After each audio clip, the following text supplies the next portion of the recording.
Roll, Jangan galak, Beb. keep silent. Kok supaya nggak baik. Keep silent and action. Baik, Assalamualaikum warahmatullahi wabarakatuh. Halo teman-teman semua, selamat datang di podcast kami bersama saya Atarik Madai sebagai host pada kesempatan kali ini. Semoga semuanya dalam keadaan sehat dan semangat. Pada kesempatan kali ini kita akan membahas salah satu pembangkit listrik yang terbarukan, yaitu pembangkit listrik tenaga air, yang akan dijelaskan oleh narasumber kita pada kesempatan kali ini, yaitu Ariel Fernandes. Kepada Ariel disilakan. Oh, baik, sebelumnya perkenalkan nama saya Ariel Fernandes dengan NIM 24063003 dari Prodi Pendidikan Teknik Elektro. Baik, seperti yang telah disampaikan host kita tadi, yaitu Bang Torik, terkait pembahasan kita yaitu tentang pembangkit listrik tenaga air. Jadi pembangkit listrik tenaga air ini merupakan salah satu sumber energi yang sangat penting karena memanfaatkan aliran air sebagai sumber tenaga untuk menghasilkan listrik. Jadi yuk kita bahas mulai dari pengertian, cara kerja, komponen, kelebihan, kekurangan, hingga contoh PLTA yang ada di Indonesia. Baik, terima kasih Bang Ariel. Pertama, ayo kita bahas dulu Bang, apa itu sebenarnya PLTA itu apa? Mungkin kalau dari saya sendiri, pengertian PLTA itu, PLTA adalah pembangkit listrik yang mengubah energi potensial dan energi kinetik air menjadi energi listrik. Air yang berada di bendungan memiliki energi potensial karena berbeda dari ketinggian tertentu. Ketika dialirkan ke bawah melalui pipa pesat, energi tersebut merubah menjadi energi kinetik dan kemudian memutar turbin. Mungkin itu penjelasan dari saya terkait pengertian dari PLTD.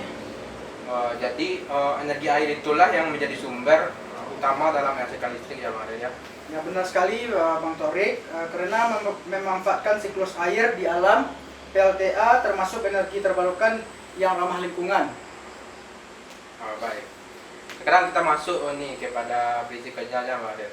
Bisa dijelaskan nggak bagaimana tahap demi tahapnya? Ya tentu ya Bang Torik, secara umum prosesnya sebagai berikut. Yang pertama yaitu yang terjadi itu air ditampung di bendungan atau waduk. Yang kedua, pintu air dibuka sehingga air mengalir melalui pipa pesat atau penstop. Yang ketiga itu aliran air yang deras memutar turbin.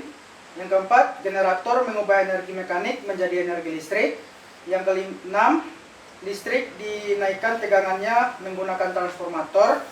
Dan yang ketujuh, setelah itu listrik disalurkan melalui jaringan transmisi menuju konsumen. Jadi urutannya itu energi potensial air menjadi energi kinetik, lalu energi mekanik, dan akhirnya menjadi energi listrik ya, gitu Bang Ariel? Ya betul sekali, itulah proses konversi energi pada pembangkit listrik tenaga air. Oke, sekarang kita bahas apa saja komponen-komponen pentingnya Bang. Apa itu Bang Ariel? Mungkin untuk komponen-komponen utama dari pembangkit listrik tenaga air, ada beberapa komponen utama, yaitu yang pertama, bendungan atau waduk sebagai tempat penampungan air. Yang kedua, yaitu intake atau pintu masuk air. Yang ketiga, penstop atau pipa pesat untuk mengalirkan air menuju turbin. Yang keempat, turbin sebagai pengubah energi air menjadi energi listrik. Selanjutnya itu generator sebagai penghasil energi listrik. Yang keenam, transformator untuk menaikkan tegangan listrik. Yang ketujuh, saluran transmisi untuk menyalurkan listrik ke masyarakat. Jadi setiap komponen ini memiliki fungsi yang saling berkaitan sehingga proses pembangkit listrik ini dapat berjalan dengan baik ya Bang. Baik. Ya. Saya pernah mendengar ada beberapa jenis turbin Bang Ariel. Apa saja itu? Mungkin benar sekali, jenis turbin dipilih berdasarkan tinggi jatuh air atau head dan debit air. Yang pertama adalah turbin Pelton yang digunakan untuk head tinggi dengan debit air kecil. Yang kedua itu turbin Francis digunakan untuk head sedang dan merupakan turbin yang paling banyak digunakan di Indonesia. Sedangkan yang ketiga adalah turbin Kaplan, cocok digunakan pada head rendah tetapi debit air besar. Begitu ya. Jadi pemilihan turbin ini harus disesuaikan dengan kondisi lokasi pembangkitnya ya. Ya betul sekali Pak Torik. Lalu sekarang kita masuk kepada kelebihan PTA ini Bang Ariel. Apa saja sih kelebihan dari PTA ini Bang Ariel? Kelebihannya mungkin cukup banyak ya Bang Torik. Yang pertama itu menggunakan energi terbarukan. Yang kedua menghasilkan emisi karbon yang sangat tinggi. Yang ketiga biaya operasional relatif murah karena menggunakan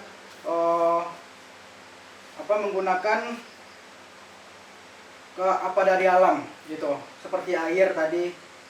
Yang keempat yaitu umur pembangkit bisa mencapai puluhan tahun. Yang kelima, bendungan juga dapat dimanfaatkan untuk irigasi, penyediaan air bersih, pengendalian banjir, dan pariwisata. Baik. Jadi manfaatnya itu bukan hanya menghasilkan listrik, tetapi juga mendukung kebutuhan masyarakat. Ya, Pak Torik. Baik. Sekarang kalau kekurangannya bagaimana Pak? Mungkin untuk pembangkit listrik tenaga air ini ada beberapa kekurangan ya Bang Torik. Yang pertama yaitu terkait biaya pembangunan awal itu mungkin sangat besar karena membangun tempat penampungan air. Yang kedua itu membutuhkan lokasi yang memiliki luas dan air yang cukup. Yang ketiga yaitu pembangunan bendungan dapat mempengaruhi lingkungan dan ekosistem alam. Yang keempat, produksi listrik dapat menurun ketika musim kemarau karena debit air berkurang. Berarti kalau meskipun ramah lingkungan, tetap ada ya tantangan yang harus diperhatikan ya. Ya betul sekali, karena setiap jenis pembangkit pasti memiliki kelebihan dan kekurangan masing-masing. Oke, sekarang kita masuk kepada contohnya. Apa saja sih contoh di Indonesia yang memiliki cukup banyak PLTA yang bisa disebutkan Bang Adit, contoh-contohnya katanya? Mungkin kalau untuk di Indonesia ada beberapa PLTA yang terkenal di Indonesia, antara lain yaitu PLTA Cirata yang ada di Jawa Barat. Yang kedua PLTA Siguling di masih di Jawa Barat. Yang ketiga yaitu PLTA Jatiluhur masih di Jawa Barat juga. Yang keempat PLTA Asahan di Sumatera Utara. Yang kelima PLTA Koto Panjang yaitu di Riau dan Sumatera Barat. Oh baik, berarti dengan banyaknya sungai dan curah hujan yang tinggi, Indonesia ini sebenarnya memiliki potensi yang besar dalam pengembangan PLTA ya Mas?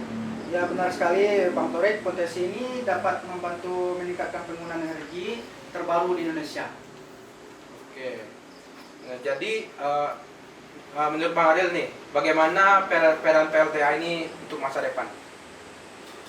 Ya menurut saya sendiri untuk peran PLTA di masa depan, PLTA akan tetap menjadi salah satu sumber energi utama dalam mendukung transmisi energi menuju energi bersih. Selain menghasilkan listrik yang stabil, PLTA juga dipadukan dengan pembangkit listrik, tenaga surya, dan tenaga angin, sehingga sistem kelistrikan menjadi lebih andal.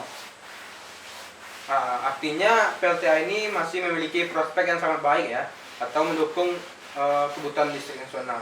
Iya Bang Torik. Tidak terasa ya Bang Ariel, kita sudah sampai di akhir pembahasan. Dari podcast kali ini kita dapat mengetahui bahwa PLTA merupakan pembangkit listrik yang memanfaatkan energi air untuk menghasilkan energi yang melalui turbin dan generator. Ya selain ramah lingkungan juga Bang Torik dan menggunakan energi terbarukan, PLTA juga memiliki manfaat yang luas bagi masyarakat. Namun pembangunan dan pengelolaannya tetap terus memperhatikan aspek lingkungan agar manfaatnya dapat dirasakan secara berkelanjutan. Semoga pembahasan kita kali ini dapat menambah wawasan teman-teman semua mengenai pembangkit listrik tenaga air. Baik, terima kasih juga untuk yang mendengarkan podcast kami. Sampai jumpa di podcast berikutnya dengan topik yang tidak kalah menarik. Mungkin hanya itu yang dapat kami sampaikan. Saya Ariel Fernandes. Saya Atarik Ahmad-Dai. Kami akhiri. Assalamualaikum warahmatullahi wabarakatuh. Waalaikumsalam.